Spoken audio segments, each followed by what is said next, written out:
दोस्तों, एक बार फिर से आप लोगों का रेडियन गुरुकुल के डेली करंट अफेयर सेशन में स्वागत है। दोस्तों, आज के सेशन में हम लोग बात करने वाले हैं 26 और 27 नवंबर की उन घटनाओं की जो आपके एग्जाम के लिए बहुत ज़्यादा इंपॉर्टेंट होने वाले हैं। तो जो भी दोस्त चैनल पर नए हैं वे चैनल को सब्सक्राइब कर लेंगे। सबसे इंपॉर्टेंट चीज़ दोस्तों कि हम लोग का जो सेशन होता है वो काफ़ी छोटा होता है और यहाँ पर हम लोग डेली के टॉप 5 जो करंट इवेंट होते हैं जो आपके एग्जाम के लिए बहुत ज़्यादा इंपॉर्टेंट होते हैं उन्हीं को यहाँ पे कवर करते हैं। तो बिल्कुल यहाँ पे जैसे मैं बार बार लिखता हूँ कि यहाँ पे हम लोग उन्हीं न्यूज़ को कवर करेंगे जो आपके एग्जाम में 100% आएंगे। तो लगातार सेशन के साथ जुड़े रहिए और करंट अफेयर्स की जो तैयारी है आपके अपने एग्जाम के लिए उसको और मजबूत बनाइए। दोस्तों, अब देखिए आज के थंबनेल पे मैंने एक क्वेश्चन आपके लिए राइज किया है कि भारतीय संविधान को अब और किन किन भाषाओं में पढ़ाया जा सकेगा।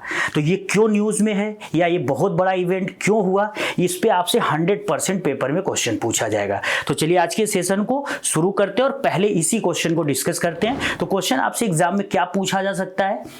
President Draupadi Murmu released the transition of the Indian Constitution in which languages on the occasion of the 2024 संविधान दिवस?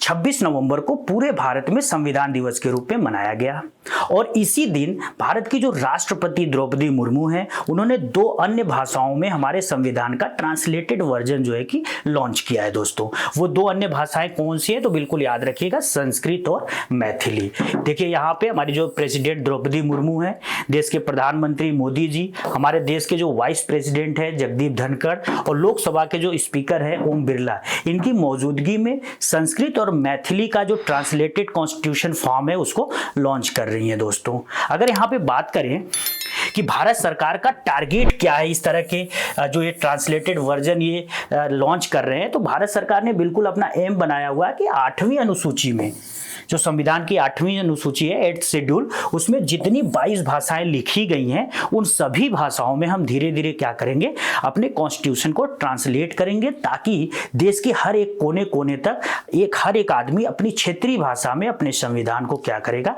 पढ़ सकेगा और उसकी समझ बना सकेगा। दोस्तों, अगर हम बात करें कि भारत का संविधान कब रेडी हुआ था तो ये भी बड़ा ही इंपॉर्टेंट चीज है क्योंकि 26 नवंबर 1949 को हमारा संविधान बनकर रेडी हो गया था और संविधान सभा के द्वारा इसको एडॉप्ट भी कर लिया गया था। इसी सम्मान में भारत में हर साल 2015 से, ये भी बिल्कुल याद रखिएगा, 2015 से भारत सरकार ने निर्णय लिया कि 26 नवंबर को हम लोग मनाएंगे एज ए कॉन्स्टिट्यूशन डे। इस बार 2024 में जो हम लोग कॉन्स्टिट्यूशन डे मना रहे हैं ये 75वां एनिवर्सरी है तो और भी इंपॉर्टेंट हो जाता है। और इस बार ये जो पूरा का पूरा कॉन्स्टिट्यूशन डे मनाया जा रहा है उस बार एक यहाँ पर कैंपेन लॉन्च किया गया है। किसके द्वारा लॉन्च किया गया है? हमारे देश के राष्ट्रपति द्रौपदी मुर्मू के द्वारा। उस कैंपेन का नाम क्या है? हमारा संविधान हमारा स्वाभिमान। और ये पूरा का पूरा जो कैंपेन है दोस्तों पूरे साल चलेगा।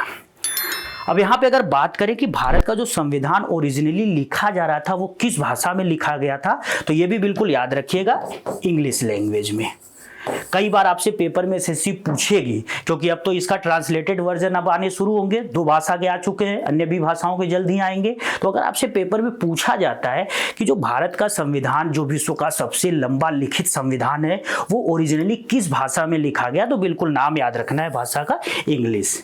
लेकिन बाद में संविधान सभा के जो कुछ अन्य मेंबर्स लोग थे उन्होंने कहा कि यार इंग्लिश में तो ठीक है, इसको चलो हिंदी में भी हम ट्रांसलेट करते हैं। तो उनके सुझाव पर संविधान सभा में एक कमेटी बनाई गई जिसका नाम रखा गया ट्रांसलेशन कमेटी और इसके हेड थे घनश्याम दास गुप्ता और इसमें टोटल 41 मेंबर्स रखे गए। इन सभी लोगों ने मिलकर जो ओरिजिनल इंग्लिश में संविधान लिखी जा रही थी उसको हिंदी में ट्रांसलेट किया। दोस्तों, इसके बाद दोस्तों आज के सेशन का एक और इंपॉर्टेंट क्वेश्चन देखते हैं। Which campaign has been launched against gender violence by union minister Shivraj Singh Chouhan? तो जो केंद्रीय मंत्री शिवराज सिंह चौहान है उन्होंने लैंगिक हिंसा के विरुद्ध कौन सा अभियान शुरू किया है नवंबर महीने में? तो बिल्कुल उसका नाम याद रखिएगा, नई चेतना पहल बदलाव की। एक कैंपेन का नाम है, आपसे पेपर में पूछा जाएगा कि इस कैंपेन को किस यूनियन मिनिस्टर ने लॉन्च किया है। तो जो हमारे देश के rural development and agriculture and farmers welfare minister Shri Shivraj Singh Chouhan, जो ऑलरेडी एमपी के फॉर्मर सीएम भी रह चुके हैं,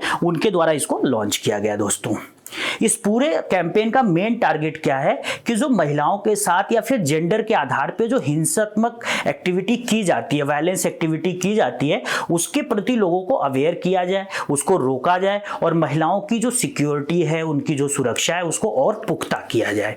अब बात करें कि इस पूरे कैंपेन को कौन ऑर्गेनाइज कर रहा है, तो दीनदयाल अंत्योदय योजना नेशनल रूरल लाइवलीहुड्स मिशन, जिसको हम शॉर्ट में DAYNRLM बोल सकते हैं, इसके द्वारा इस पूरे कैंपेन को ऑर्गेनाइज किया जा रहा है। और ये पूरा का पूरा जो कैंपेन है दोस्तों 1 महीने तक चलेगा। नवंबर 25 को स्टार्ट हो रहा है और दिसंबर 23, 2024 तक ये कैंपेन चलेगा। इस कैंपेन के समय जो स्लोगन दिया जा रहा है ये बड़ा ही इंपॉर्टेंट है।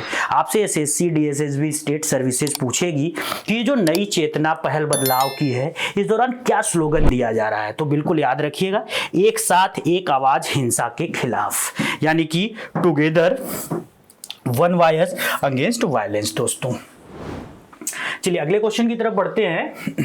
Who has launched a national campaign बाल विवाह मुक्त भारत। देखिए एक और कैंपेन स्टार्ट हो रहा है और ये नई दिल्ली में 27 नवंबर को स्टार्ट हो रहा है। तो ये किसने लॉन्च किया? अभी एक बदलाव की या फिर एक कैंपेन की मैंने बात किया जहां पे महिलाओं के खिलाफ हिंसा की बात हो रही थी, तो वहां पे शिवराज सिंह चौहान ने उसको लॉन्च किया था। और इस कैंपेन को कौन लॉन्च कर रहा है, तो बिल्कुल याद रखिएगा, हमारी जो union minister for women and child development है, यानी कि केंद्रीय महिला एवं बाल विकास मंत्री अन्नपूर्णा देवी, इनके द्वारा ये पूरा का पूरा जो कैंपेन है लॉन्च किया जा रहा है। कितने तारीख को किया गया? 27 नवंबर को किया गया। बराबर आपसे पेपर में पूछा जाएगा। और ये कैंपेन जो हुआ, ये बेटी बचाओ बेटी पढ़ाओ जो भारत के प्रधानमंत्री ने 22 जनवरी 2015 को लॉन्च किया था, उसी का एक प्रकार का एक्सटेंशन है। क्योंकि भारत में लड़कियों को या महिलाओं के प्रति बहुत ही ज़्यादा भेदभाव या डिस्क्रिमिनेशन किया जाता है और उसको लगातार रोकने के लिए सरकार हमेशा से प्रयासरत रही है। महिलाओं बच्चों के संबंधित बहुत सारी स्कीम समय समय पर लॉन्च करती रही है। उसमें एक बड़ा ही बेहतरीन प्लान जो है भारत सरकार ने जनवरी 2015 में लॉन्च किया था, जिसका नाम था बेटी बचाओ बेटी पढ़ाओ। और उसी स्कीम के तहत यहाँ पे बाल विवाह मुक्त भारत को भी लॉन्च किया गया है। दोस्तों आज भी भारत के बहुत सारे ग्रामीण एरियाज ऐसे हैं जहां पे बहुत ही कम उम्र में लोगों की शादी कर दी जा रही है, स्पेशली लड़कियों की शादी। तो उसको रोकने के लिए इस कैंपेन को शुरू किया गया है। और जो हमारी केंद्रीय मंत्री अन्नपूर्णा देवी है, उन्होंने बोला कि ये जो कैंपेन है ये 1-2 या 2-4 महीनों के लिए नहीं चलेगा, ये जब तक चलेगा तब तक भारत में बाल विवाह की समस्या जड़ से खत्म नहीं हो जाती। दोस्तों तो ये भी बिल्कुल याद रखिएगा कि इसका जो ये कैंपेन है, इसका बिल्कुल जो मेन एजेंडा है फ्री चाइल्ड मैरिज करना, भारत से बिल्कुल बाल विवाह को खत्म कर देना। अगर बाल विवाह की के बारे में बात करें दोस्तों, तो भारत में इससे संबंधित बहुत सारे नियम कानून बने। 1929 में पहला कानूनी प्रावधान किया गया था, जिसको यहाँ पे चाइल्ड मैरिज एक्ट या फिर शारदा एक्ट बोला गया था। इस एक्ट में लड़कों की शादी की उम्र 18 वर्ष और लड़कियों की शादी की उम्र 14 वर्ष निर्धारित की गई थी। उसके बाद आप देखेंगे समय समय पर एक्ट में अमेंडमेंट होते रहे, बदलाव होते रहे। जैसे 1949 में यहाँ पे लड़कियों की उम्र 1 साल बढ़ा दी गई। 1978 में यहाँ पर क्या किया गया कि देखिए लड़कों की उम्र 21 कर दी गई और लड़कियों की 18 कर दी गई। ये काफ़ी समय से ये वाली एज चल रही है, आज भी यही वाली एज चल रही है। लेकिन 2021 में सरकार ने एक नया प्रपोजल दिया है, अभी इस पर काम हो रहा है, अभी इस पर बहस हो रहा है। संविधान या फिर कह सकते हो कि पार्लियामेंट से अभी ये प्रूफ नहीं हुआ है। जब ये प्रूफ हो जाएगा तो हो सकता है आने वाले समय में हम लड़कों और लड़कियों दोनों के जो विवाह की उम्र है वो 21 वर्ष देख सकेंगे। दोस्तों चलिए इसके बाद आज के सेशन का एक और मोस्ट इंपॉर्टेंट क्वेश्चन देखते हैं। The 12th edition of the International Tourism Mart (ITM) is set to take place between 26 November to 29 November 2024 in। देखिए 12वां संस्करण अंतर्राष्ट्रीय पर्यटन मार्ट का 26 से 29 नवंबर के बीच कहां पर आयोजित किया जा रहा है। ये बहुत ही बेहतरीन मार्ट है, एक तरीके का इवेंट है जहां पर आप देखोगे कि जो एरिया है वहां का जो टूरिज्म सेक्टर है उसको डेवलप करने के लिए लगातार सरकार जो है कि प्रयास करती रहती है। तो पहले हम लोग ये देख लेते हैं कि ये कहां पे लॉन्च हुआ है। तो इसका आंसर है दोस्तों काजीरंगा, आसाम। देखिए ये पूरा का पूरा जो है कि काजीरंगा वर्ल्ड हेरिटेज साइट है इंडिया का, एक प्रकार का नेशनल पार्क भी है। कहाँ पर है काजीरंगा, तो बिल्कुल याद रखिएगा आसाम का बड़ा ही फेमस जो है कि ये नेशनल पार्क है। जो वन हॉर्न राइनोसोरस होते हैं, एक सींग वाले गैंडे काजीरंगा में खूब पाए जाते हैं। तो इसी काजीरंगा नेशनल पार्क में इस मार्ट को स्टार्ट किया गया है, इंटरनेशनल टूरिज्म मार्ट 2024। कौन सा एडिशन है ये भी बिल्कुल याद रखिएगा, 12वां एडिशन है। कब से कब चलेगा दोस्तों, तो 26 से 29 नवंबर।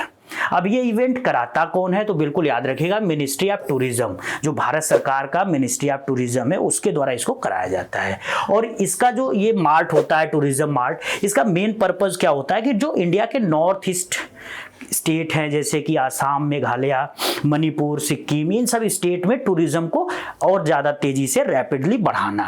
और इसी पर्पस से आप देखोगे कि ये जो मार्ट होता है इंटरनेशनल टूरिज्म मार्ट, ये हर साल इन्हीं नॉर्थ ईस्ट स्टेट में बारी बारी से कराया जाता है। तो ये भी बिल्कुल याद रखिएगा, इसको इधर कहीं हम नहीं कराएंगे, दिल्ली में या फिर हरियाणा में या गुजरात में। ये जब भी होगा कहाँ होगा, नॉर्थ ईस्ट स्टेट्स में ही होंगे। और पहला इसका जो एडिशन हुआ था दोस्तों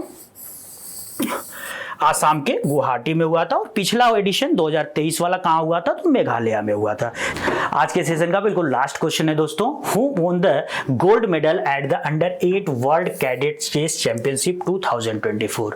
तो किसने जीता स्वर्ण पदक अंडर 8 विश्व कैडेट शतरंज चैंपियनशिप 2024 का, तो बिल्कुल याद रखिएगा उनका नाम है दिविथ रेड्डी। दोस्तों ये जो दिविथ रेड्डी है, ये देखिए बड़ा इंटेलिजेंट बच्चा है, तेलंगाना से आता है, और देखिए देखने में बड़ा खतरनाक लग रहा है। तो इसने क्या किया है कि वर्ल्ड कैडेट्स चेस चैंपियनशिप जीत लिया है। ये पूरा का पूरा इटली में ऑर्गेनाइज हुआ था, और ये अंडर 8 था, यानी कि 8 साल से कम उम्र के बच्चों ने इसमें हिस्सा लिया था।